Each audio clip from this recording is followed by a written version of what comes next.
मनमाड महामार्गावरील रस्त्याच्या कामामुळे गेल्या काही दिवसांपासून सातत्यानं वाहतूक कोंडी होत असून प्रवासी, वाहन चालक व स्थानिक नागरिक मोठ्या त्रासाला सामोरे जात होते। या गंभीर परिस्थितीची दखल घेत माजी खासदार डॉक्टर सुजय विखे पाटील यांनी प्रशासन व संबंधित ठेकेदाराला तातडीच्या उपाययोजना करण्याच्या स्पष्ट सूचना दिल्या। त्यांच्या हस्तक्षेपानंतर काही प्रमाणात वाहतूक व्यवस्था सुरळीत झाल्याचं सोमवारी दिसून आले। या पार्श्वभूमीवर सोमवारी रात्री सुमारे 10:30 सुमारास डॉक्टर सुजय विखे पाटील यांनी राहुरीत प्रत्यक्ष उपस्थित राहून नगर मनमाड मार्गावरील वाहतूक व्यवस्थेचा सखोल आढावा घेतला। यावेळी त्यांनी रस्त्यावर थांबून नागरिकांशी संवाद साधत परिस्थितीची माहिती घेतली। तसेच संबंधित यंत्रणांना आवश्यक सूचना दिल्या।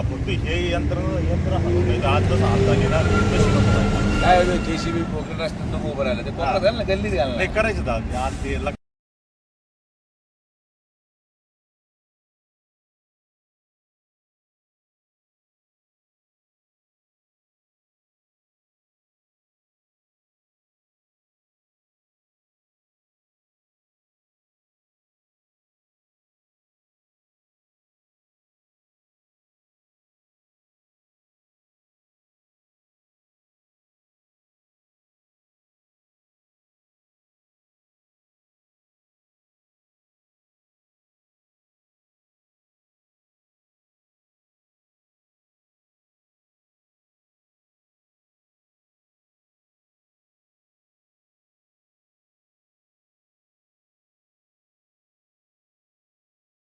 काल आपण आलात वाहतूक सुरळीबाबत सूचना केल्यात। आज वाहतूक सुरळीत झाली। नागरिकांच्या काय प्रतिक्रिया आहेत?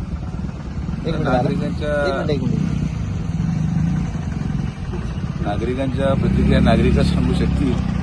मला एक गोष्टी खात्री 100% आहे की हे फार अगोदरही झालं असतं कदाचित, पण आमचे सर्व जे कार्यकर्ते आहेत हे बिचारे सकाळपासून माझ्या शब्दाखातीर स्वतः रस्त्यावर उभे आहेत आणि जिथे जिथे ट्रॅफिक जॅम कधी जाणवायला लागलं का लगेच रस्ता मोकळं करणं।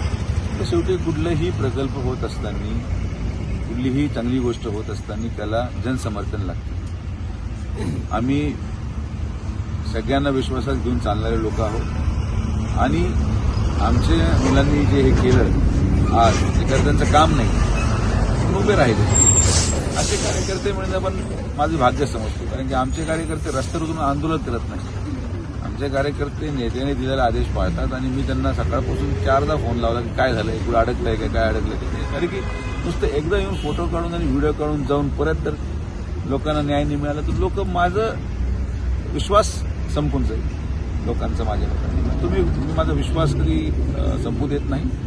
आज अक्षरशः एक तासभर सोडला तर अजिबात पुढेही ट्रॅफिक जॅम नाही आणि सहसा उद्यापासून पुढं थोडा त्रास जरी झाला तरी आमचा प्रयत्न राहील की पुढेही ट्रॅफिक जॅम होणार नाही आणि जर कुठे ट्रॅफिक जॅम आढळलं तर माझी लोक, माझे सर्व कार्यकर्ते रस्त्यावर उतरून ट्रॅफिकचं नियोजन करतील अशी मी सूचना दिलेली आहे। तर रावरीकरांना जो त्रास झाला त्याबद्दल मी दिलगिरी व्यक्त करतो, पण आता असं होऊ देणार नाही एवढीच मी खात्री देऊ शकतो। आपण होमगार्डांचा पगार देणार होता, आज 20 होमगार्ड मंजूर झाले, काय सांगाल?